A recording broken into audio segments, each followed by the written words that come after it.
ભાગવતમાં કહ્યું છે ન અસત્યાદ પરમ પાપમ. પૃથ્વીએ કહ્યું છે કે બધા પાપી પુરુષોનો ભાર હું સહન કરી શકું છું, પણ અસત્ય બોલનારનો ભાર સહન કરી શકતી નથી. માટે મારે કોઈ પ્રકારે અસત્ય વાતમાં દુરાગ્રહ કરવો હોય નહીં. માટે ખાસ મારો વિશ્વાસ હોય ને સાચા બોલો પ્રામાણિક પુરુષ હોઉં એમ માનતા હો તો ઉપરની વાત સાચી માની ખરા અંતઃકરણથી સ્વામી અનાદિ અક્ષર છે તે વાતની નિષ્ઠા કરશો અને શ્રીજી મહારાજ પૂર્ણ પુરુષોત્તમ ભગવાન છે તે વાત ખચિત માનજો. શાસ્ત્રીજી મહારાજ કહે છે કે મને તમે સાચા બોલો પ્રામાણિક માણસ માનો છો કે નહીં? આ દુનિયામાં સજ્જન માણસ ખોટું ના બોલે. શાસ્ત્રીજી મહારાજ કેવી એમની સાધુતા, કેવો એમનો પ્રતાપ, બધાને ખુલ્લી આંખે દેખાય. શાસ્ત્રીજી મહારાજનું જીવન. ગોરધનભાઈ કોઠારી ભલે અક્ષર પુરુષોત્તમ ઉપાસનાના પ્રવર્તનનો વિરોધ કરતા હોય, પણ શાસ્ત્રીજીમાંની સાધુતાનું પ્રમાણ આપતા. એમની કથામાં બેસતા. અને જ્યારે કોઈએ કીધું કે તમે કેમ એમની કથામાં બેસો છો, ત્યારે ગોરધનભાઈ કોઠારી કહેતા કે વડતાલના 2000 ત્યાગી છે, એમાં શાસ્ત્રી યજ્ઞ પુરુષદાસ જેવો ધન અને સ્ત્રીનો ત્યાગી મેં બીજો કોઈ જોયો નથી. એટલે એની વાતો મને સાકરના કટકા જેવી લાગે છે.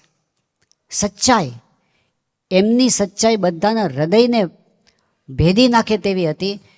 એટલે કોઈ દિવસ એમણે પાછા પગલાં ભરવાના થયા નહીં. પોતાની 85 વર્ષની ઉંમરે જ્યારે પ્રમુખ સ્વામી મહારાજને શાસ્ત્રીજી મહારાજે ધર્મધુરા સોંપવાનું, પ્રમુખ પદ આપવાનું નક્કી કર્યું, તે વખતે કેટલાક જૂના હરિભક્તો, પીઢ હરિભક્તો, જેને સત્સંગનું મમત્વ હતું, એવા હરિભક્તો, એમણે શાસ્ત્રીજી મહારાજ પાસે વાત કરી કે સ્વામી, આ નારાયણ સ્વરૂપદાસજીની ઉંમર તો નાની છે અને તમે જરા વિચાર કરો તો સારું.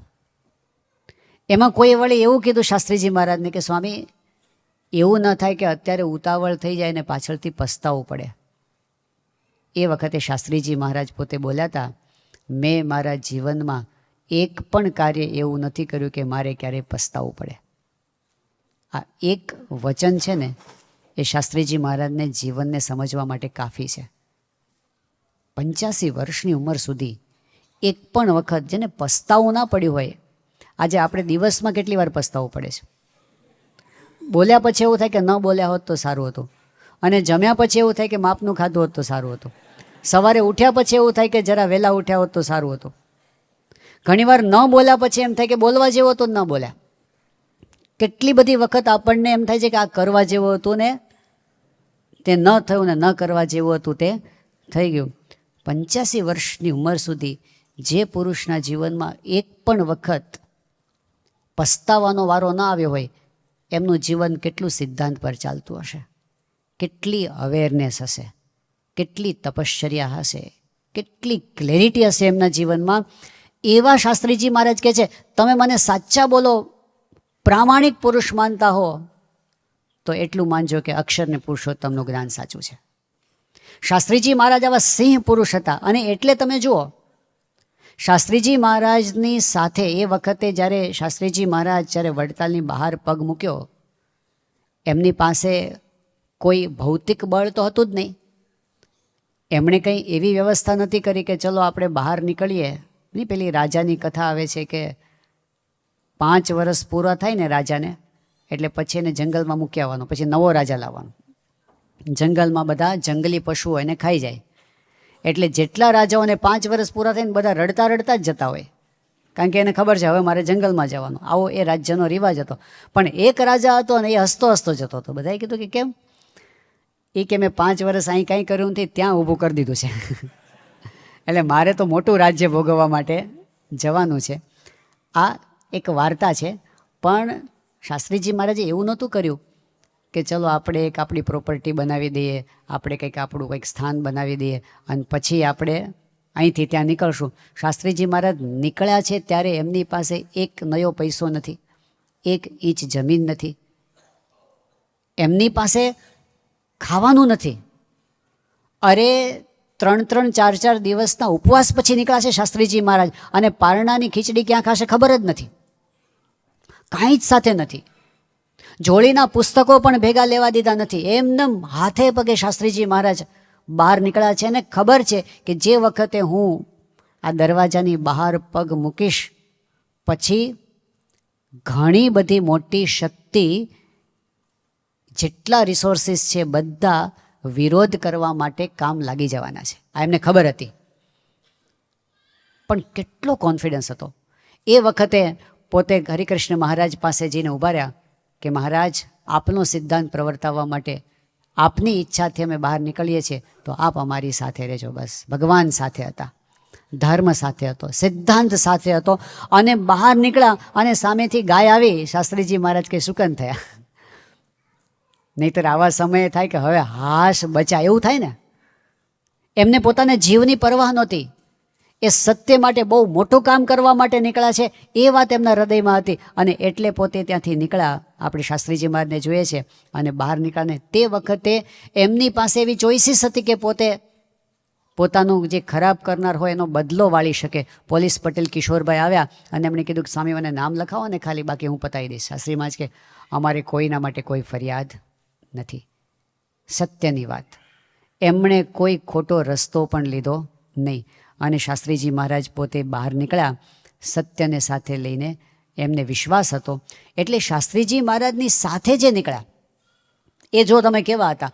કોઠારી જેઠા ભગત મુંબઈ મંદિરના કોઠારી હતા અને મુંબઈની જાહો જલાલી એનું સત્તા મૂકીને કોઠારી જેઠા ભગત શાસ્ત્રીજી મહારાજની સાથે બહાર નીકળ્યા, જે પાછળથી નિર્ગુણદાસ સ્વામી થયા. કોઠારી મહાપુરુષદાસ સ્વામી જે હતા એ કોઠારી બેચર ભગત, ગોવર્ધનભાઈ કોઠારીનો જમણો હાથ કહેવાય, મોટી સત્તાવાળા હતા. પણ એ શાસ્ત્રીજી મહારાજની સાથે બહાર નીકળી ગયા, જે મહાપુરુષદાસ સ્વામી પોતે પાછળથી બન્યા. શાસ્ત્રીજી મહારાજની સાથે કોઠારી પ્રભુદાસ નીકળ્યા, કોઠારી શંકર ભગત, કોઠારી જીભાઈ એ તો જૂનાગઢ મંદિરના સર્વેશ્વર હતા. એ છોડીને નીકળી ગયા શાસ્ત્રીજી મહારાજ અક્ષર પુરુષોત્તમ માટે. આ વાત સાચી છે એના માટે, આ પુરુષ સાચા છે એના માટે. એને એવું નહોતું. નોર્મલી કોઈ વ્યક્તિ રાજકીય પક્ષ બદલતા હોય છે કેટલાક, નહીં, એક પાર્ટીમાંથી બીજી પાર્ટીમાં જાય. પણ શું કામ જાય? કે ભાઈ ત્યાં મને કંઈ મોટું પદ મળવાનું છે, એટલે એવી રીતે જાય ને કે ભાઈ અહીંથી મને શું વધારે મળવાનું છે. શાસ્ત્રીજી મહારાજે કોઈને એવી લાલચ નહોતી આપી કે તમે આવશો ને તો તમને મોટા કોઠારી બનાવીશું. અરે હજી તો એક મંદિર જ નહોતું તો કોઠારી છે ને. અહીં તો ભટકવાનું હતું, જોડી માગવાની હતી, ભિક્ષા માગવાની હતી, અપમાન સહન કરવાના હતા. પણ એમની સાથે એવા સિંહ પુરુષો નીકળ્યા જે કેવળ સત્યને વરેલા, કોઈ સ્વાર્થ માટે નહીં. નિર્ગુણદાસ સ્વામી એમની સચ્ચાઈ, શાસ્ત્રીજી મહારાજની સાથે જોડાયેલાની સચ્ચાઈ કેવી છે તમે જુઓ. એક પત્રની અંદર નિર્ગુણદાસ સ્વામીએ લખ્યું છે કે અમે કોઈ પક્ષાપક્ષીથી અગર કોઈને દબાવવા, અગર અભિમાને કરીને કરતા હોઈએ, અગર કોઈને પાછા પાડવા કરતા હોય, અગર વડતાલ કે ગરડાથી મોટા થવાના સબબથી કરતા હોય તો કોટાન કોટી પરમહંસોને માર્યાનું પાપ છે. વિચાર કરો, નિર્ગુણદાસ સ્વામી એ પોતે કેવા સોગંદ ખાય છે. એવા સોગંદ ખાય છે કે અમે આ જે અક્ષર પુરુષોત્તમ ઉપાસનાનું કામ કરીએ છીએ, આ બોચાસણનું મંદિર કર્યું, આ સારંગપુરનું મંદિર હવે પ્રતિષ્ઠિત થવાનું છે, આ જે અમે કામ કરીએ છીએ, આ કામની અંદર અમારા દિલની અંદર, મનની અંદર જો આવો ભાવ પડેલો હોય ને, અંદરનો ભાવ, કયો ભાવ?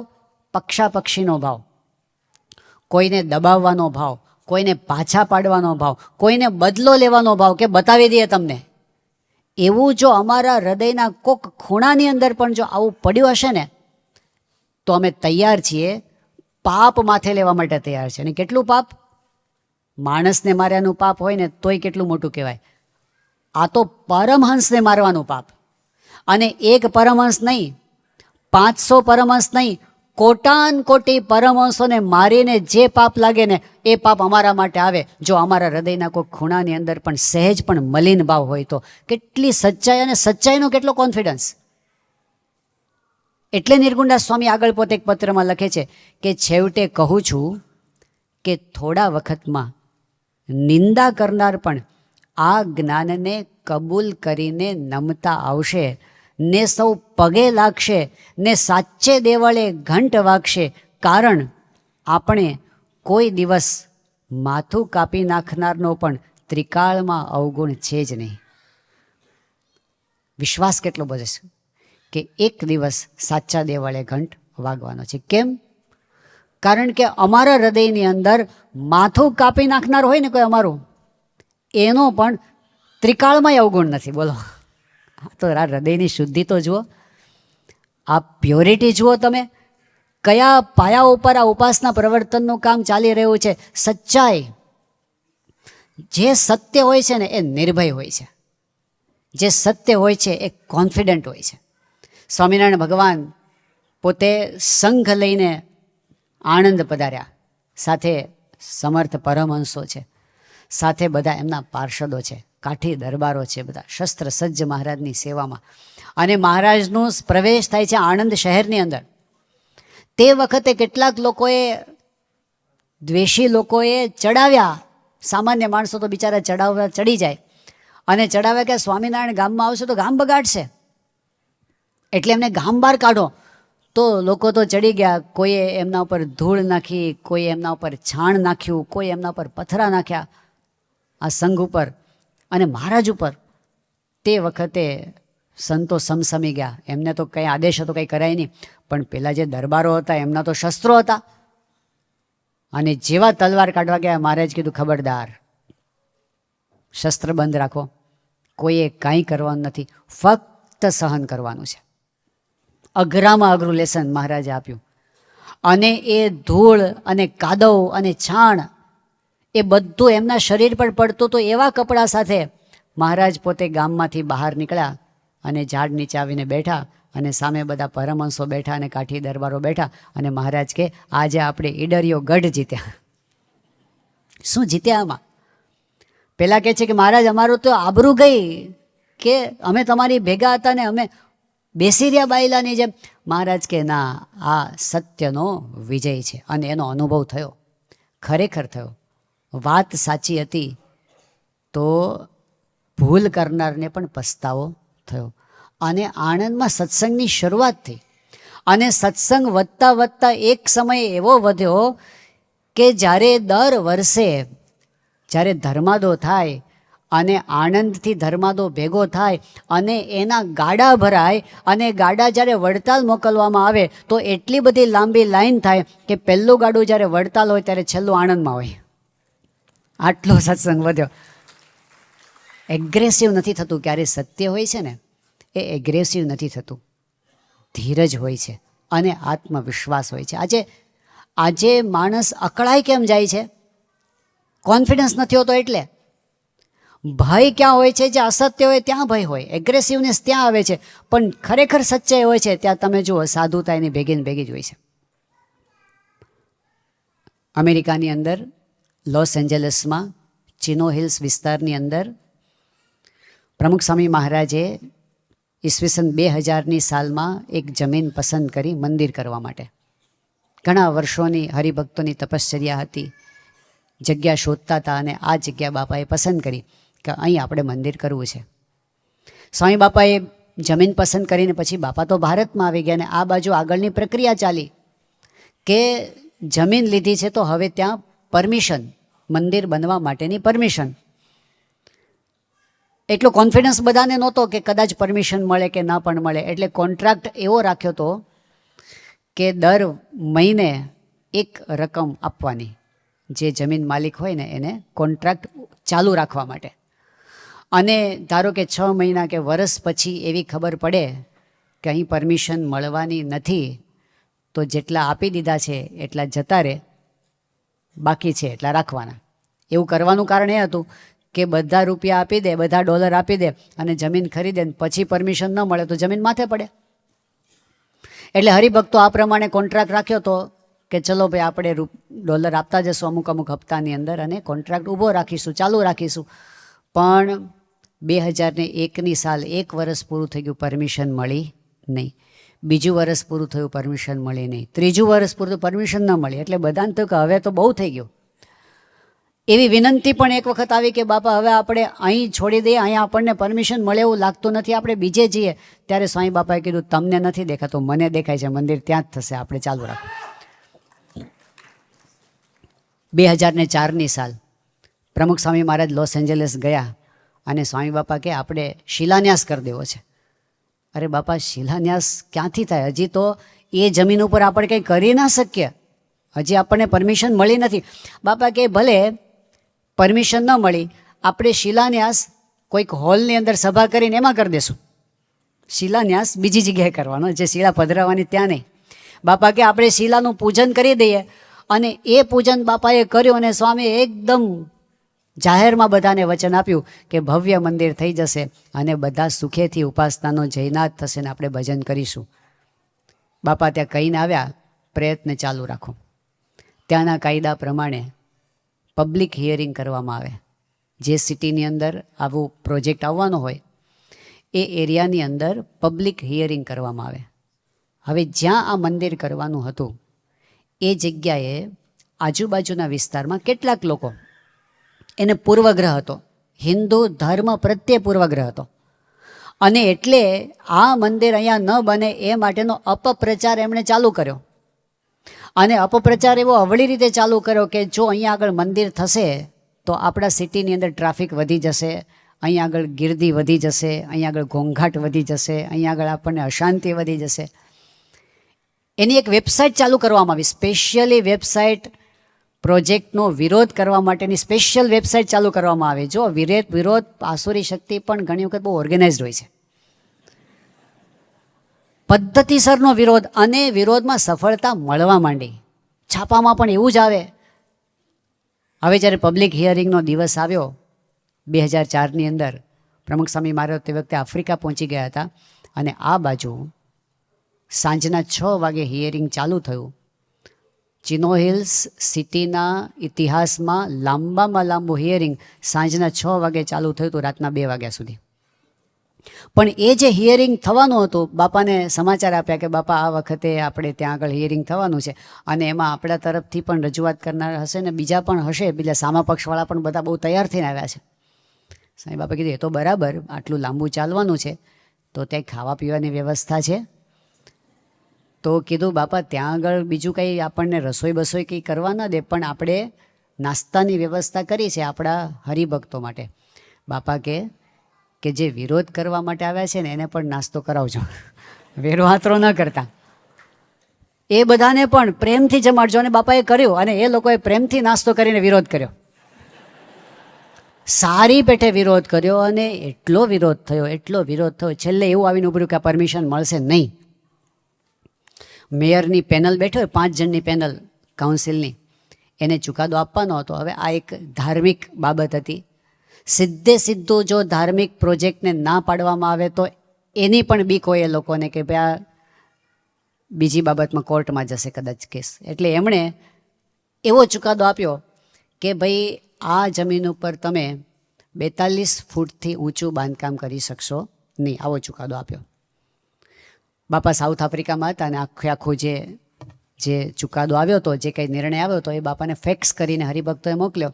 એ વખતે વિરાટ સ્વરૂપ સ્વામી પાર્ષદમાં હતા, એ લોયર થયેલા છે. બાપાએ એમને કીધું કે આ વાંચો શું કહે છે. એટલે એમણે વાંચ્યું અને પછી કીધું બાપાને કે બાપા આમાં એ લોકોએ સારા શબ્દોમાં આપણને કીધું કે તમે બિસ્તરા પોટલા લઈને હાલતા થાવ, કારણ કે આપણા મંદિરની ઊંચાઈ જ 72 ફૂટની છે પ્રોજેક્ટમાં. હવે 42 ફૂટથી કે નહીં કરવાનું તો મંદિર કેવી રીતે થાય? આ વાત પૂરી થઈ, હરિભક્તોનો ફોન આવ્યો કે બાપા હવે શું કરવાનું? બાપા કે હવે મંદિરનું કામ ચાલુ કરવાનું. પણ બાપા કઈ રીતે? આમાં તો 42 ફૂટ, સ્વામી કહે કે અત્યારે 42 ફૂટ સુધી કોઈ રોકવાનું નથી ને તમને. પણ પ્લાન કેવો? સ્વામી ઓરિજિનલ પ્લાન. હવે 72 ફૂટનું મંદિર તમે કરવાનું ચાલુ કરો ને અરે 42 અટકી જાય, તમે વિચાર કરો કેવું બુઠ્ઠું થાય. સ્વામી કહે કે જ્યારે મંદિર થશે ને ત્યારે પરમિશન મળી જશે, તમે ચાલુ કરો બધું. એની તો આજુબાજુના બિલ્ડિંગો ચાલુ કરો. સ્વામી કે એની ક્યાં ના પાડે છે? હવે આ બધું માથે પડે તો પણ બાપાના વચનમાં વિશ્વાસ, અને હરિભક્તોએ કામ આગળ ચાલુ કર્યું. 2006ની સાલમાં જ્યારે સ્વામી બાપા અહીં પધાર્યા હતા ને, પેલું શું કહેવાય ધોળો ધુમાડા વખતે, ત્યારે તે વખતે અમેરિકાથી પણ આવ્યા હતા બધા હરિભક્તો અને આપણા મુખ્ય ટ્રસ્ટીઓ. સ્વામી બાપાએ એ વખતે કીધું કે 2007માં હું આવું છું અમેરિકા, અને આપણે LAના મંદિરની પ્રતિષ્ઠા કરી દેવી છે. અરે પણ બાપા પ્રતિષ્ઠા હજી તો મંદિર ક્યાં થયું છે? બાપા કે ભલે ને મંદિર ના થયું હોય, હવેલીમાં પ્રતિષ્ઠા કરશું. પણ બાપા હવેલી નહીં થાય. બાપા કે કાંઈક તો તૈયાર થશે ને, મારે પ્રતિષ્ઠા કરી દેવી છે. કારણ કે બધી મૂર્તિઓમાં હું પ્રતિષ્ઠા કરી દઈશ. અને બાપા 2007માં આવ્યા ઇતિહાસમાં પહેલી વખત એવું થયું, પહેલાં પ્રતિષ્ઠા થઈ ને પ્રતિષ્ઠા પછી નગરયાત્રા નીકળી ને નગરયાત્રા પૂરી થઈ પછી મંદિરનો પહેલો પથ્થર મુકાયો. પણ સ્વામીએ ત્યાં પ્રતિષ્ઠા કરીને જે હવેલીનો એક ભાગ તૈયાર થયો હતો, અત્યારે બુક સ્ટોલ તરીકે વપરાય છે, ત્યાં બાપાએ મૂર્તિઓ તો પધરાવી દીધી. અને સ્વામી કહે કે તમારે શું કરવાનું, આ સિટીના માણસોને ગેરસમજ થઈ છે. બાપા કે આપણે એની સામે નથી પડવાનું. એક ઓપ્શન એવો હતો કે કેસ થાય, કોર્ટમાં કેસ થાય, સામે લડાઈ લઈએ, ધર્મના નામે લડાઈ લઈએ, કારણ કે આપણી વાત સાચી હતી. સ્વામી કે ના, આપણે એવું નથી કરવું. તમે ખાલી આપણી વાત જો સાચી છે તો તમે એને સમજાવો. અને બાપાના વચને ત્યાં એક્ટિવિટી ચાલુ થઈ, બધી આપણી મંદિરની સભા ચાલુ થઈ, પછી લોકોને મળતા થયા. આજુબાજુ સિટીના લોકોને ખબર પડી કે આ લોકો તો બહુ ભલા છે, આ લોકો તો આપણે સિટીને બહુ મદદરૂપ થાય એવા છે. ધીમે ધીમે આત્મીયતા વધવા માંડી અને આપણા બાળ બાલિકા, કિશોર કિશોરી, યુવક યુવતી, હરિભક્તો બધા મળતા ગયા, સાચી વાત સમજાવતા ગયા. લોકોએ પોતાના ઓપિનિયન આપવા માંડ્યા, પત્રો લખી લખીને કાઉન્સિલને મોકલવા માંડ્યા કે આ લોકોના પક્ષમાં અમે છીએ. પછી એક પરિસ્થિતિ કેવી આવીને ઊભી રહી કે હવે જે મુખ્ય માણસો હતા ને એ કોઈ રીતે હવે નવું હિયરિંગ આપવા તૈયાર નહોતા. વાત ઠેલ્યા જ કરે, ફાઇલ હાથમાં જ ન લે. 2008, 9, 10, 2011ની સાલ આવી ગઈ. હવે એપ્લિકેશન એવી હતી કે અમારે ફરી અપીલ કરવી છે, તો ફરી વખત તમે બોલાવો પબ્લિક હિયરિંગ. 2011ની સાલમાં 1 મહિના માટે એક ઓફિસર આવ્યો અને 1 મહિનામાં એણે આ ફાઇલ હાથમાં લીધી અને હિયરિંગ ગોઠવી દીધું. ચલો એ તો થયું. એમાં સૌથી પહેલાં પ્લાનિંગ કમિશનમાં ગયું. પ્લાનિંગ કમિશનમાં 5 સિટીના એન્જિનિયરો બેસીને પ્લાન જુએ. એ 5માંથી 4 જણાએ પ્લાન હા પાડી, 1 જણાએ ના પાડી, એટલે 4ની સામે 1થી એમાં તો પાસ થઈ ગયું. બીજા અઠવાડિયે પબ્લિક હિયરિંગ હતું. બાપાને સમાચાર આપ્યા. બાપા કહે કે આના કરતાં પણ સારો વિજય થશે. આ 4-1થી વિજય થયો ને, સ્વામી કે આના કરતાં સારો વિજય થશે. હવે એ કોઈને શક્ય લાગતું નહોતું. એનું કારણ એવું હતું કે જે 5 માણસો બેસવાના હોય એમાં એક મેયર હતા પોતે, અને મેયર તો વિરોધી જ હતા. કારણ કે હરિભક્તો એને મળવા માટે પ્રયત્ન કરતા હતા તો એ મિટિંગ જ ના આપે અને કે મને તમારા કામમાં રસ જ નથી. બહુ આગ્રહ કર્યો ત્યારે 10 મિનિટ માટે આ હિયરિંગના આગલા દિવસે મળ્યા, પણ પહેલી જ વાત એણે કરી કે જો તમારા આ પ્રોજેક્ટમાં મને કોઈ ઇન્ટરેસ્ટ નથી. એટલે બધાને ખબર પડી ગઈ કે આ ભાઈ એ તો કોઈ દિવસ આપણને વોટ આપવાના નથી. બીજા જે 4 જણ રહ્યા એ 4માંથી એક મહિલા હતા. અને મહિલા તો કેવા હતા કે જો મેયર 100% વિરોધી હોય તો પેલા મહિલા 125% વિરોધી હતા. એટલે એને તો મળવાનો જ મતલબ નહોતો. આ 2 ગયા, બાકીના 3 વધ્યા. 3માંથી 2 જણ એવા હતા કે જે મૌખિક રીતે એવું કહેતા હતા કે અમે તમને સપોર્ટ કરીશું. અને એક જે હતા ને, હવે વધ્યા ને છેલ્લા, એ ઘડીક હા પાડે ને ઘડીક ના પાડે. એટલે જે કાંઈ હતું ને બધું એના ઉપર હતું, એ કઈ બાજુ ઢળે છે એના ઉપર હતું. અને પબ્લિક હિયરિંગની ડેટ આવી, એ દિવસે બધા ભેગા થયા અને આપણા તરફથી એક કિશોરી હતા, એમણે પ્રોજેક્ટની રજૂઆત કરી 5 મિનિટમાં. અને પછી એમણે કીધું કે જેટલા લોકો અહીંયા હાજર છે, જે મને સપોર્ટ કરતા હોય પબ્લિકમાં, એ પોતાની જગ્યાએ ઊભા થાય. અને ઉપર જે 5 બેઠા હતા ને એને તો અંધારા આવી જાય એવું દૃશ્ય ઊભું થયું. જ્યારે પેલી કિશોરીએ કીધું કે મને સપોર્ટ આપતા હોય ઊભા થાવ, તો ઓડિયન્સમાંથી 99% ઊભા થઈ ગયા. એટલે જે 2004માં હતો એના કરતાં સાવ જુદું દ્રશ્ય 2011માં થઈ ગયું. પહેલાં લોકો જોયું કે આ થયું શું, બધાનું મન કેવી રીતે ફર્યું. પછી જ્યારે બોલવાનું થયું ત્યારે લોકો એક જ વસ્તુ બોલે, ઉપરવાળાને કે આ લોકોને શું કામ હેરાન કરો છો, આ કેટલા સારા લોકો છે, અમારે મંદિર જોઈએ છે, મંદિર લાવો અહીંયા આગળ.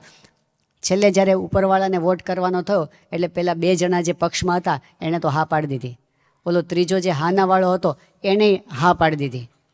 પેલી જે 125% બેન હતા એણે હા પાડી દીધી. અને છેલ્લે મેયરનો વારો આવ્યો ત્યારે મેયરે બોલ્યા કે આ હોલમાં મેં પ્રવેશ કર્યો ત્યાં સુધી મારી ના હતી, પણ હવે હા છે. 5-0થી. પણ રીત કઈ, પ્રમુખ સ્વામી મહારાજે રીત કઈ શીખવાડી કે જો તમે સાચા છો તો સાચી વસ્તુને પકડી રાખો. જો સાચા છો તો એગ્રેસિવ ના થાઓ. સાચા છો સાધુતાનો રાહ ન છોડો, ડર ન રાખો. ભલે કદાચ વચ્ચેના પીરિયડમાં એવું લાગે, પણ અંતે સત્ય એ સત્ય જ રહેવાનું છે.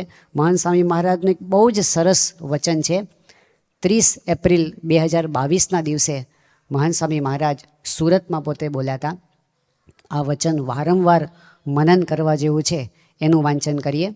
મહાન સ્વામી મહારાજ કહે છે કે જુઓ, તમે બધાએ અનુભવ્યું છે કે સાચું એ સાચું અને ખોટું એ ખોટું. કેટલું સિમ્પલ વાક્ય છે, પણ કેટલી તાકાત છે એમાં. સ્વામી કહે છે સાચું એ સાચું અને ખોટું એ ખોટું. ગમે એમ કરીને મારી મચેડીને સાચું કરવા જઈએ એ રહે જ નહીં. અંતે તો ખોટું છે તે ખોટું જ ઠરવાનું છે.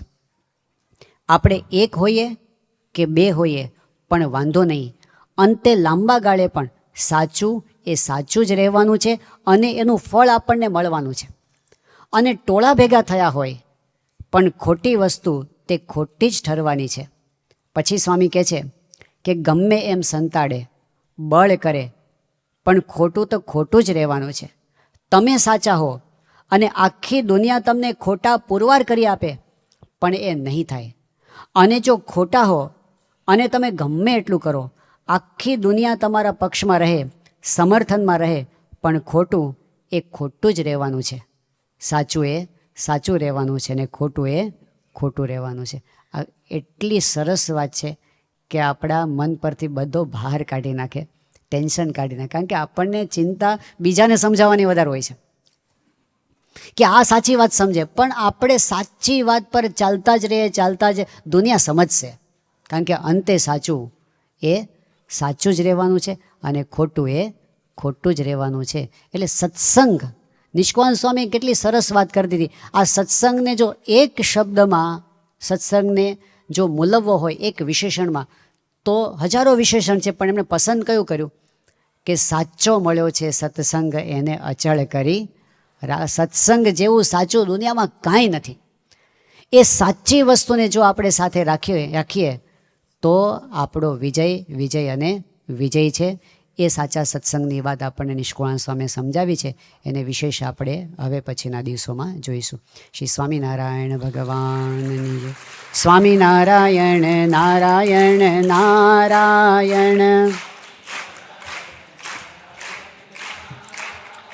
સ્વામિનારાયણ નારાયણ નારાયણ.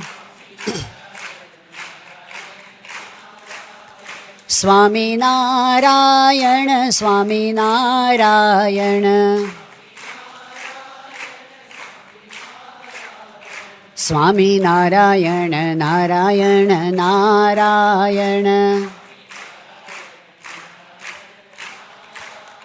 સ્વામિનારાયણ નારાયણ નારાયણ. સ્વામિનારાયણ નારાયણ નારાયણ. શ્રી સ્વામિનારાયણ ભગવાનની જય.